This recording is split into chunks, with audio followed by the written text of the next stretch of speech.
Hi there, I'm Jen, this is Remembered Reads, and this is going to be a wrap-up of some of the nonfiction that I've read lately.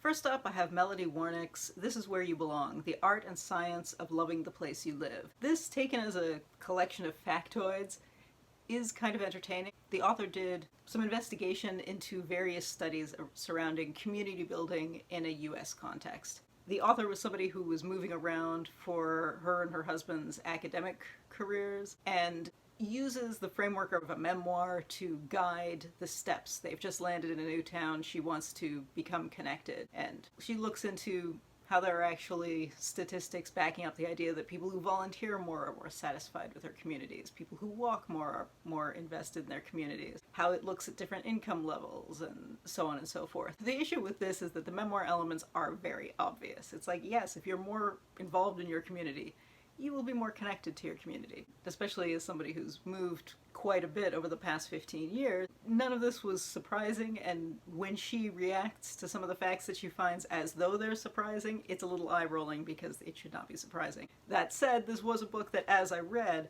I wanted to tell people the little facts that I was learning. So it was fun viewed from a collection of factoids perspective. It is, I think, entirely possible to get annoyed with the author for seeming so oblivious as she's talking about her own community experience. But I feel like she's probably exaggerating that for effect, just as an excuse or as a framework to fit the statistics into. I enjoyed the statistics for what they were and the factoids for what they were, but yeah, her memoir elements are pretty obvious to anybody who has ever moved somewhere to a different city. After that, I read Delphine Minoui's The Book Collectors, a band of Syrian rebels and the stories that carried them through the war. The author wrote this alongside a documentary that she made about the same situation. The documentary is called Daraya, A Library Under Bombs.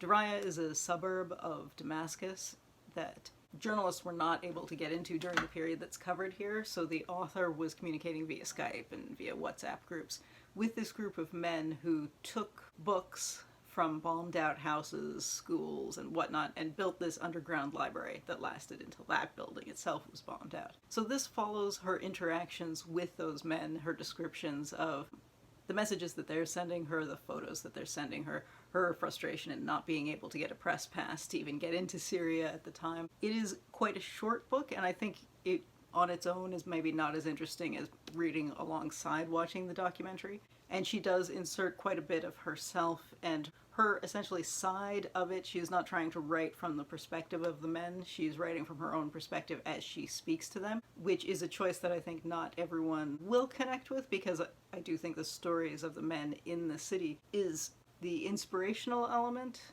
That's maybe not the ideal way to describe it. But so it is kind of a distancing tactic to focus on herself and her family to that extent, but at the same time I think it works to not overstep, and because most of the men did survive and got out of the country and are living now in either Turkey or France, so I mean some of them might want to tell their own stories at some point, but regardless it is a choice, and looking at the Goodreads reviews I think not everyone connects with that. It is kind of similar stylistically to the memoir of hers that I read last year, I'm Writing You from Tehran. That, I think, that style made a little bit more sense in that because it was part journalism and part family memoir.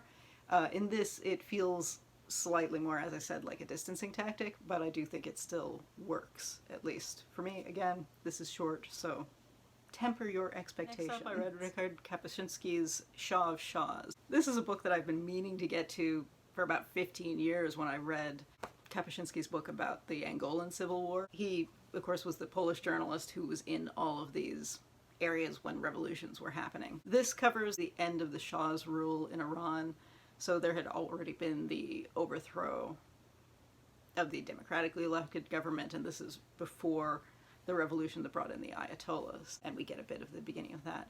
So he does talk about a lot of the political abuses at the time. He does talk about a lot of the financial inequalities. Again, this is quite a short book, and he does talk about the oddness of being in the country at this time when this changeover is happening, when a lot of journalists have left and he's there in empty hotels now. So as something that captures a moment in time, I thought this was great. I mean, his writing, he's renowned for this kind of thing, so yes, it was very good from that perspective. There are bits where he inserts perspectives on more distant history, talking about the Persian Empire through time, and some of that was not correct or very one-sided in a way that I think is misleading. So he clearly had an agenda in this that he was pushing in presenting the history in a very specific way, and it felt like that wasn't needed. Like, he didn't need to even include that history, so to do that I thought was really a shame, because I very much, again, enjoyed is not great because he's spending a lot of time talking about political prisoners being tortured. I appreciated a lot of this, and I enjoyed getting the information, I guess is a better way to put that. But the way he presented the more distant history did make me think there is a lot of bias at play in this, and I wasn't such a fan of that. Which did make me wonder then in the book about Angola that I didn't know about just because I'm not very familiar with Angolan history. So, which actually kind of leads in pretty well to the next book. This is Audre Lorde's Sister Outsider. Most people have read at least bits and pieces of this. I had read some of the essays that are collected in this, but two of the ones that were new to me were the ones that, one ended up being the one I was the most impressed by, and the other ended up being the one that I found the most educational. The first essay in this is Notes from a Trip to Russia, which is about her going to a series of conferences in Moscow and in Tashkent, Uzbekistan, not Russia, in the 1970s.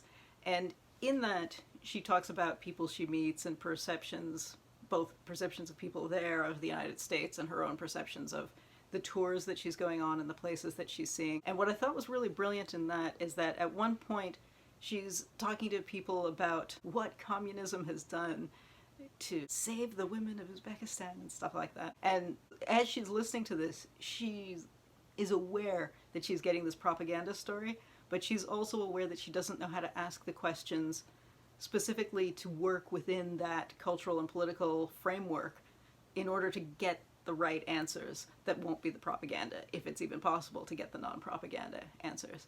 And there's a really interesting bit where then she's being asked questions about the United States by a Russian who is asking her about the racial inequalities and is saying, you know, I've heard that Black Americans have to pay for their health care. And he's horrified, of course. And she has to explain to him that no, all Americans have to pay for their health care. And he's looking for the inequality, but he's looking for it in the wrong place, because that's not the right question to ask. And it was just a fantastic illustration of that. And I feel like there's a lot of political writing of this era that doesn't acknowledge how much of that cross-cultural element gets lost when people are moving between countries and not acknowledging that they're not necessarily able to see the full context just because the cultural context is so different in different places. I thought that was really impressive. And then the final essay that's collected in here is about a trip to Grenada, which is where her mother was originally from, but it is not a family memoir type essay. It is primarily about the US invasion, which I thought was fascinating. I was only peripherally, I knew it had happened, but I didn't know any kind of detail about that. So reading about that was fascinating and gave me this idea that this is something that I need to read more about. And again, I think having those two essays frame this, because the middle section is primarily very American in framework, where she's talking about being a Black lesbian mother and what that means in circles that consider individual elements of those pieces of identity without bringing them together, and just also general cultural attitudes. So a lot of that were things that I had read before, but if you have not read that before, this is well worth picking up. Also, this particular edition is from Penguin's new Vitae line, which I love the art on the covers of these. They're great. So I was glad that I picked that up. I almost thought that I didn't need to read that because I have read some of those essays in other collections, but I'm so glad that I did, because there was much more to it than Next up, I read another collection of essays or writings. This is Nawal al-Saadawi's Off Limits, New Writings on Fear and Sin. This was translated by Nariman Youssef, and this was translated in a really interesting style in which there is no additional context provided, because I think that's something that happens with a lot of translated works. There are additional sentences or footnotes to provide cultural context, and there is none of that here. That was, I thought, a really interesting choice. The collected writings in here are mostly very short and cover a variety of topics, some political, some personal in a very political sense. There is a lot of discussion of gender, politics, and religion, and the interaction of those things. I don't know that I would suggest this as the first piece of her writing to engage with if you haven't read any of the author's work before, but if you have, I would highly recommend picking this up. I think whether you enjoy this or not may depend on how much you agree or disagree with her political and religious views. There are very regular jabs at the United States and at Israel, which I think you would expect. There are repeated jabs at the inability of women being able to marry Christian or Jewish men when men can do the reverse. I will say I think a lot of the religious discussion is very, I almost said Western, but not Western in the way that we tend to mean it in the Anglosphere. Western in the sense that it takes a lot of the religious stuff is based exclusively on Abrahamic monotheism. So if you were thinking about the way religion plays out in majority Hindu or Buddhist countries, none of that is even considered here, which again makes sense because it's an Egyptian context, but I think if you are reading this from an international perspective, you do occasionally raise an eyebrow and say that's not religion, that's Abrahamic monotheism. In any case, I enjoyed this. Whether you enjoy this will probably depend on your familiarity with her writing, her general political views, and your own views on the interaction of religion and politics.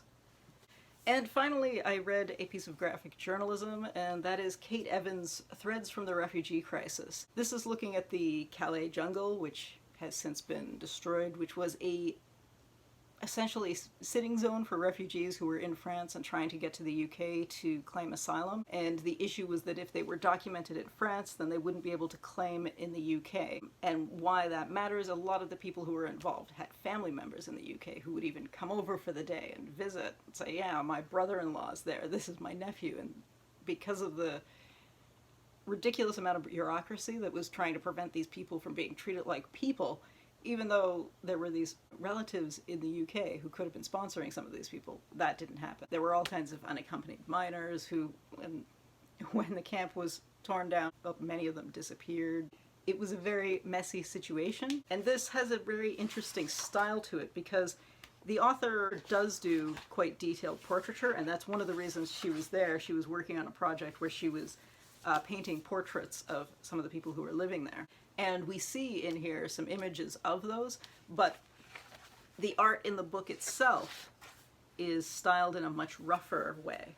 It's all done with colored pencils, and we also get some of the anti-immigrant social media messages that were coming out of the UK at the same time, essentially as inter-chapter interjections. She does include slightly more of herself in this than I think a lot of comics journalists would, and I wasn't 100% sold on the success of that. During the points when she was drawing there, and then also when she was generally volunteering there, she had her 2 kids back in the UK, and she occasionally has panels that are touching back in on them, and I think in some ways it links together because she's frequently dealing with children in the refugee camps. But it didn't 100% mesh for me. I could see what she was attempting to do in making this link between her very comfortable children and these kids in this very uncomfortable situation. But I thought in some ways that actually took away from the whole, well, that may be a very your mileage may vary kind of thing. Overall, I did think this was very interesting. It is a big book. I did think this was a very interesting portrait of this specific moment that existed and then didn't, but the situation at its core obviously still exists. So I would generally recommend it, although I feel like, I don't know, I feel like I might be forgetting something, but I'll save that for next time. Alright, if you've read any of these, I'd love to hear what you thought. Yeah, that's it for now. Ciao.